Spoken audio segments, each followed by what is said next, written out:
Selamat malam semuanya. Ketemu lagi bareng Ana di edisi Cerita Malam. Apa kabar kamu semua? Semoga keadaan kamu baik-baik aja ya. Walaupun kayaknya cuaca sekarang-sekarang ini itu cepet banget berubahnya. Udah kayak dia aja ya berubah sifatnya ya, cepet banget. Aduh, ini kok malah Ana yang curhat. Dan sekarang ini kebetulan di luar lagi hujan, deras banget. Bahkan beberapa kali petir itu kayak gede banget, bikin aku jadi kaget. Dan biasanya kalau malam-malam hujan gini, apa sih yang kamu rasain? Jujur ya, kalau Anda sendiri gak tahu nih, hujan-hujan itu bikin jadi traveling juga. Traveling sama banyak hal deh. Misal, salah satunya adalah tentang kejadian-kejadian horor. Mungkin kamu juga mengalami atau kamu pernah mendengar cerita dari teman kamu. Kalau kamu belum pernah mendengar cerita dari teman kamu, kalau gitu Anda bakalan ceritain cerita horor buat kamu sebagai pengantar tidur malam ini. Gimana? Sudah siap kan?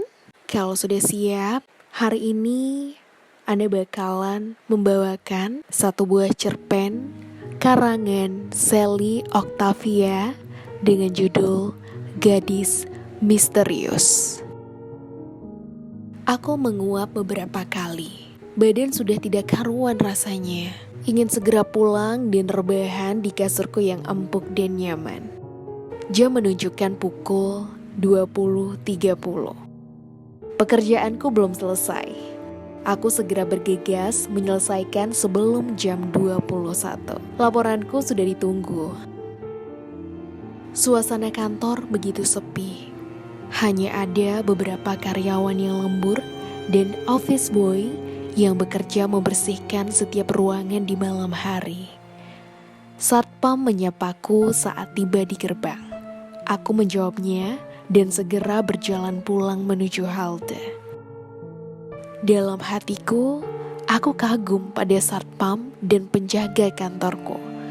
Mereka tidak gentar, tidak takut menjaga kantor yang di malam hari terlihat begitu menyeramkan dengan segala cerita-cerita aneh dari mulut-mulut karyawan di sana.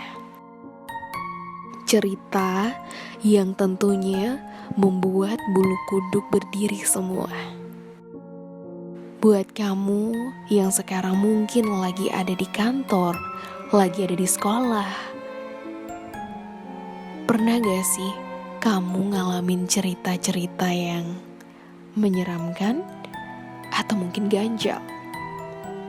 Kalau iya, kamu boleh banget untuk sharing lewat kolom komentar. Untungnya laporanku selesai sebelum pukul 9 malam. Aku yakin masih ada bus yang bisa kunaiki menuju kontrakanku. Halte bus terletak sekitar 200 meter dari kantor tempat bekerja. Tidak terlalu jauh. Dan dari kejauhan lampu halte menyala terang. Aku semakin mempercepat langkah kakiku. Dari kejauhan ada seseorang yang berdiri tepat di bawah lampu halte. Dalam hati, aku bertanya-tanya, kenapa dia berdiri di sana? Apa dia kabur dari rumah dan tidak tahu arah jalan pulang? Atau bagaimana? Atau dia sama sepertiku yang menunggu bus datang? Entahlah. Dari kejauhan hanya terlihat siluet gadis itu. Tapi dari dekat, aku bisa melihatnya lebih jelas. Dia berambut panjang sepunggung, wajahnya terlihat cantik meskipun aku hanya melihat dari samping. Dia diam, tidak menyadari kehadiranku. Mungkin dia juga sedang menunggu bus yang sama denganku.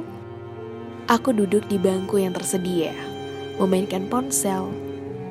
Beruntung 5 menit kemudian bus datang. Aku menoleh pada gadis itu. Kenapa ia tidak naik? Padahal pintu bus sudah terbuka. Baiklah, aku akan naik terlebih dahulu. Aku duduk di dekat jendela memandangi gadis itu. Apa dia tidak mau naik bus ini? Supir memencet tombol untuk menutup pintu. Aku hendak berseru agar menunggu gadis itu naik. Kasihan jika ditinggal. Tapi seruanku tertahan setelah aku menoleh keluar jendela. Ternyata tidak ada siapapun di luar. Di bawah lampu halte, tidak ada gadis itu. Aku sontak celingak-celinguk mencarinya. Kemana gadis itu? Kenapa cepat sekali hilangnya? Padahal hanya beberapa detik aku hendak berseru, tapi dia hilang. Kemana dia? Seketika bulu kuduku berdiri. Tengkuku terasa dingin. Entah suasana apa ini. Yang pasti aku tidak suka suasana seperti ini. Apa jangan-jangan gadis itu bukanlah manusia? Tidak. Jelas-jelas tadi itu manusia. Kakinya menapak tanah. Wajahnya juga terlihat jelas seperti manusia pada umumnya. Aneh sekali. Aku pun mencoba menghempaskan punggung ke sandaran kursi saat supir mulai menjalankan bus. Aku mencoba mencerna apa yang barusan aku lihat di halte. Kira-kira kemana gadis itu ya? Kenapa cepat sekali dia menghilang? Bahkan manusia tercepat sekalipun tidak akan mampu menghilang pergi secepat itu. Dan siapa gadis itu? Aku mencoba melupakan kejadian itu. Aku tak mau terus terbayang-bayang olehnya.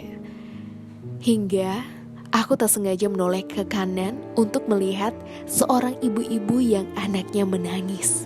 Tempat duduknya ada di sebelah kananku. Aku melihat sosoknya. Gadis itu ada di sana. Duduk di sebelah kursi ibu itu yang kosong. Seketika badanku gemetar, ketakutan. Bagaimana bisa dia ada di sana sedangkan dia tadi tidak memasuki bus denganku? Anak ibu itu terus menangis. Masih bayi, jadi mudah menangis. Ibu itu terus menenangkan anaknya. Aku segera membuang pandanganku. Aku tak mau melihat sosok gadis itu. Aku berfirasat dia bukan manusia. Dan anak itu menangis. Pasti melihat sosok gadis itu. Anak bayi memang lebih sensitif terhadap hal-hal supranatural. Aku terusan menoleh ke jendela sambil membaca berbagai ayat yang kupercaya bisa melindungiku dari hal-hal semacam ini. Tiba di sebuah perempatan, tiba-tiba supir bus mengerem bus secara mendadak hingga berbunyi "Ciit". Aku berbanting ke depan. Untung hanya terkena jok di depan saja.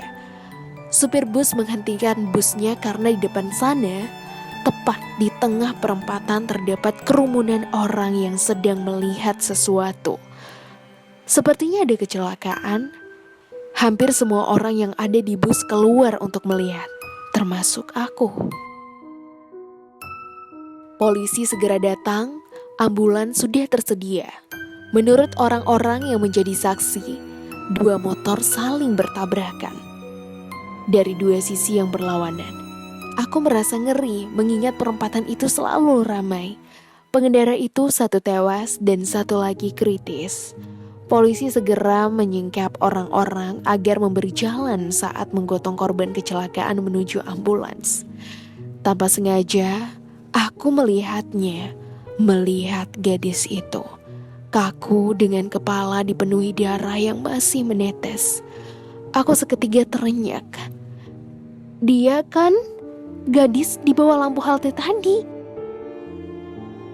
Aku segera berlari memasuki bus. Tidak ada. Gadis itu tidak ada di sana. Hanya ada ibu yang sedang menenangkan anaknya. Aku celingak-celinguk. Gadis itu telah hilang. Ada apa, Mas? Di depan ada kecelakaan. Tanya ibu itu yang keheranan melihatku yang tiba-tiba memasuki bus. Iya, ada kecelakaan motor, Bu. 1 gadis tewas dan remaja laki-lakinya kritis. Ucapku sembari duduk kembali di tempat dudukku. Kakiku lemas melihat kejadian tadi. Tak masuk akal. Zaman sekarang memang banyak sekali anak-anak di bawah umur yang sudah mengendarai motor. bahkan belum memiliki SIM. Ucap ibu itu. Aku mengangguk ke arahnya. Aku mengusap wajah piasku, mencoba menenangkan diri. Sepertinya anak itu sudah tenang kembali tidur di pelukan ibunya. Tak merasakan ada sosok dari dunia lain di sebelahnya. Oke, itu dia cerpen karangan Sally Octavia, Gadis Misterius. So, gimana menurut kamu guys tentang cerita malam ini? Kamu udah bisa tidur? Kalau kamu pingin request dan kita cerita apa lagi di edisi berikutnya, kamu bisa banget untuk komen di bawah. So, selamat malam, selamat beristirahat, good night.